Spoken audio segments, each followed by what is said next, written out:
എല്ലാവർക്കും പുതിയൊരു വീഡിയോയിലേക്ക് സ്വാഗതം. മാങ്ങയും ചക്കയൊക്കെ കിട്ടുന്ന സമയമാണല്ലോ ഇപ്പോൾ. വളരെ എളുപ്പത്തിലും വളരെ സ്വാദോടും കൂടെ ഉണ്ടാക്കാൻ പറ്റിയ മാങ്ങ കൊണ്ടുള്ള ഒരു ഐറ്റമാണ് ഇന്ന് ഉണ്ടാക്കാൻ പോകുന്നത്. ചൂടായ ഒരു പാത്രത്തിലേക്ക് 1/2 ടീസ്പൂൺ കടുക്, 1/2 ടീസ്പൂൺ ഉലുവ, എരിവിനാവശ്യത്തിനനുസരിച്ചുള്ള മുളക്.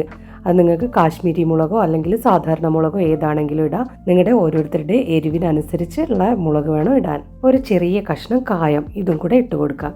ഇനി കായപ്പൊടിയാണ് നിങ്ങളുടെ അടുത്തുള്ളത് വെച്ചാൽ അവസാനം അത് ചേർത്താൽ മതി. കായപ്പൊടിയല്ലായിരുന്നു എൻ്റെ കയ്യിലുള്ളത്, അപ്പോൾ വളരെ ചെറിയൊരു കഷ്ണം കായവും കൂടെ ഇതിൻ്റെ കൂടെ ഇട്ട് അങ്ങനെ വറുത്തെടുക്കുന്നുണ്ട്. കടുക് പൊട്ടി വരുമ്പോഴേക്കും അത് ഓഫ് ചെയ്യുക. അപ്പോഴേക്കും ഉലുവയും ചുവന്ന് വന്നിട്ടുണ്ടാവും. ഇതിൽ നമ്മൾ എണ്ണയൊന്നും ചേർക്കണ്ട, അല്ലാതെയാണ് ഇതെല്ലാം കൂടെ വറുത്തെടുക്കുന്നത്. ഇതിനകത്ത് എരിവിന് വേണ്ടിയിട്ട് പച്ചമുളകൊന്നും തന്നെ നമ്മൾ ചേർക്കുന്നില്ല, ഉണക്കമുളക് മാത്രമേ ചേർക്കുന്നുള്ളൂ. കടുകും ഉലുവയും മുളകും ഒക്കെ ഇടുന്ന അതേ സമയത്ത് തന്നെ കായവും കൂടെ ഇട്ട് കൊടുക്കാം. ഇവിടെ ഞാൻ പിന്നെ കുറച്ച് കഴിഞ്ഞിട്ടാണ് ഇട്ടിട്ടുണ്ടായിരുന്നത്, ആദ്യം ഇട്ടാലും കുഴപ്പമൊന്നുമില്ല. ഇതിനി നന്നായിട്ട് പൊടിച്ചെടുക്കണം. ആകെ ഇത് കുറച്ചേ ഉള്ളൂ, നമ്മളിത് കുറച്ചേ ഉണ്ടാക്കുന്നുള്ളൂ. അപ്പോൾ മുളകും കടുകും ഉലുവയൊക്കെ അതിനനുസരിച്ച് കുറച്ചേ എടുത്തിട്ടുള്ളൂ. പൊടിക്കാനുള്ള എളുപ്പത്തിന് അതിനകത്തേക്ക് കുറച്ച് ഉപ്പും കൂടെ ചേർത്ത് കൊടുക്കുക. എന്നിട്ട് നന്നായിട്ട് പൊടിച്ചെടുക്കാം. പൊടിച്ചത് വേറൊരു പാത്രത്തിലേക്ക് മാറ്റി വയ്ക്കാം. എന്നിട്ട് അടുത്ത പരിപാടി നോക്കാം. മാങ്ങ എടുത്ത് വെച്ചിട്ടുണ്ട്, തേങ്ങ കൊത്തെടുത്ത് വെച്ചിട്ടുണ്ട്. തേങ്ങ ചിരവി ഇതല്ല എടുക്കേണ്ടത്, അതേപോലെ തേങ്ങ കൊത്തെടുക്കുന്നതാണ് നല്ലത്. മാങ്ങ എടുക്കുമ്പോൾ കൂടുതൽ പുളിപ്പുള്ളത് എടുക്കാതിരിക്കുക, കാരണം കൂടുതൽ പുളിപ്പുള്ളതാവുമ്പോൾ അത്രയ്ക്ക് സ്വാദുണ്ടാവില്ല.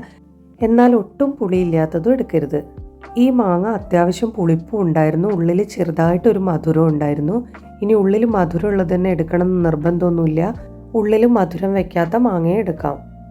ഇതിൻ്റെ കൂടെ 5-6 വെളുത്തുള്ളി, ഒരു ചെറിയ കഷ്ണം ഇഞ്ചി, കുറച്ച് കറിവേപ്പില ഇതും കൂടെ എടുത്തു വെക്കാം.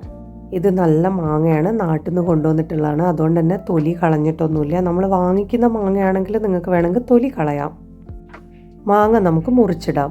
ഇഞ്ചി അതേപോലെ ഒരു 2-3 കഷ്ണാക്കിയിട്ട് മുറിച്ചിട്ടാൽ മതി. മിക്സിയുടെ ചെറിയ ജാറിൻ്റെ ഒരു 1/4 ഭാഗത്തോളാണ് മാങ്ങ എടുത്തിട്ടുള്ളത്. തേങ്ങ എടുക്കുമ്പം അതിനേക്കാളും കുറച്ചും കൂടെ ഒന്ന് കുറവായിട്ട് എടുത്താൽ മതി. അതൊന്ന് ചതച്ചെടുക്കാം. വെളുത്തുള്ളി നമ്മൾ അതേപോലെയാണ് ഇട്ടിട്ടുള്ളത്, വെളുത്തുള്ളി മുറിച്ചിടുകയൊന്നും വേണ്ട. തേങ്ങയും മാങ്ങയും കൂടെ ഒന്നിച്ച് ഒരു ജാറിനകത്ത് കൊള്ളുകയാണെങ്കിൽ രണ്ടും കൂടെ ഒന്നിച്ച് ചതച്ചെടുത്താൽ മതി. ഇവിടെ ഇപ്പോൾ ഒന്നിച്ച് ഒരു ജാറിനകത്ത് കൊള്ളാത്തത് കൊണ്ട് മാങ്ങയും ഇഞ്ചിയും വെളുത്തുള്ളിയും കൂടെ ചതച്ചെടുത്തു, പിന്നെ അതിന് ശേഷം തേങ്ങ ചതച്ചെടുത്തു.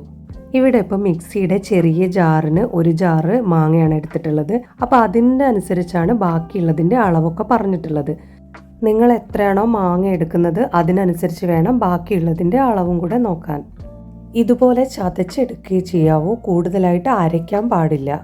ഒരു പാത്രം ചൂടാക്കി അതിനകത്തേക്ക് നല്ലെണ്ണ ഒഴിച്ചു കൊടുക്കാം. വെളിച്ചെണ്ണയല്ല, നല്ലെണ്ണയാണ് ഒഴിക്കേണ്ടത്. നല്ലെണ്ണ എന്ന് പറയുന്നത് എള്ളെണ്ണ.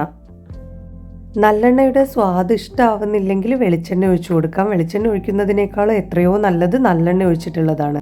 അച്ചാറൊക്കെ ഉണ്ടാക്കുമ്പോൾ നല്ലെണ്ണയാണല്ലോ എടുക്കുക, അപ്പോൾ ആ ഒരു സ്വാദ് കിട്ടണമെങ്കിൽ നല്ലെണ്ണ തന്നെ എടുക്കണം. നല്ലെണ്ണ ചൂടായ ശേഷം അതിനകത്തേക്ക് കടുകിട്ട് പൊട്ടിക്കാം, പിന്നെ കറിവേപ്പില ഇട്ട് കൊടുക്കാം, പിന്നെ നമ്മൾ ചതച്ച് വെച്ച തേങ്ങയും മാങ്ങയും കൂടെ അതും ചേർത്ത് കൊടുക്കാം. എല്ലാം കൂടെ നന്നായിട്ടൊന്ന് യോജിപ്പിച്ച ശേഷം അതിനകത്തേക്ക് പൊടിച്ചു വെച്ചിരിക്കുന്ന മുളകും കടുകും ഉലുവയുണ്ടായിരുന്നല്ലോ അതും കൂടെ ഇട്ട് കൊടുക്കാം. നന്നായിട്ട് എല്ലാം കൂടെ യോജിപ്പിച്ചെടുക്കാം. നന്നായിട്ട് യോജിപ്പിച്ചെടുത്ത ശേഷം അതിൻ്റെ ടേസ്റ്റ് ഒന്ന് നോക്കാം. അതിൽ ഉപ്പോ അല്ലെങ്കിൽ കായത്തിൻ്റെ ടേസ്റ്റോ എന്തെങ്കിലും വേണമെങ്കിൽ ചേർത്ത് കൊടുക്കാം. ഒട്ടും തന്നെ വെള്ളം ഒഴിക്കരുത്, അതേപോലെ അടച്ചു വെച്ചിട്ട് ഇത് ഉണ്ടാക്കുകയും ചെയ്യരുത്. എരിവ് കുറവാണെങ്കിൽ നിങ്ങൾക്ക് ഇപ്പം വേണമെങ്കിൽ കുറച്ച് മുളക് പൊടി ചേർത്ത് കൊടുക്കാം. കായപ്പൊടിയാണ് ഇടുന്നതെങ്കിൽ നമ്മൾ ഈ ഒരു സ്റ്റേജിലാണ് കായപ്പൊടി ഇടേണ്ടത്. എൻ്റെ കയ്യിൽ ഞാൻ പറഞ്ഞല്ലോ കായ കട്ടയായിരുന്നു ഉള്ളത്, അപ്പോൾ അതുകൊണ്ടാണ് ആദ്യം ഇട്ടിട്ടുള്ളത്. കുറച്ചുകൂടെ കറിവേപ്പില ഇട്ട് കൊടുക്കാം.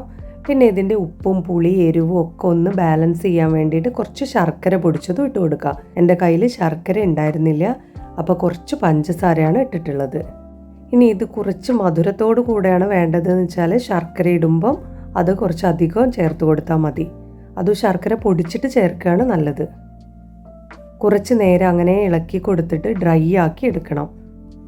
ഡ്രൈ ആയ ശേഷം പിന്നെ തീ ഓഫ് ചെയ്യാം. ഇത് കൂടുതൽ ഒട്ടി ഒട്ടി കിടക്കുന്ന രീതിയിലല്ല ഉണ്ടാവുക, കുറച്ചൊന്ന് ഡ്രൈ ആയിട്ട് ഇങ്ങനെ പൊടി പൊടി പോലെയാണ് ഉണ്ടാവുക. അതിൻ്റെ കൂടെ നല്ല ചൂട് കഞ്ഞി ഉപ്പിലിട്ട കാന്താരി മുളകുമായിരുന്നു ഉച്ചയ്ക്ക് ഉണ്ടായിരുന്നത്. ഇങ്ങനെ നമ്മൾ മാങ്ങയുള്ള സമയത്ത് ഉണ്ടാക്കി വെച്ച് കഴിഞ്ഞാൽ മടി പിടിച്ചിരിക്കുന്ന സമയത്ത് ഇതേപോലെ കഞ്ഞി ഉണ്ടാക്കിയിട്ട് കഴിക്കാം. കഞ്ഞിയും ചോറും ഒക്കെ ഇത് മാത്രം കൂട്ടി കഴിക്കാൻ തന്നെ നല്ല സ്വാദാണ്.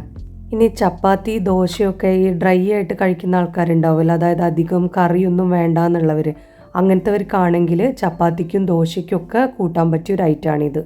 മാങ്ങ ഇങ്ങനെ ചെയ്ത് നോക്കാത്തവരുണ്ടെങ്കിൽ ഒന്ന് ചെയ്ത് നോക്കുക, നല്ല സ്വാദാണ്. എല്ലാവർക്കും ഈ ഒരു വീഡിയോ ഇഷ്ടമായി എന്ന് വിചാരിക്കുന്നു. ഇനി നമുക്ക് അടുത്തൊരു വീഡിയോയിൽ കാണാം.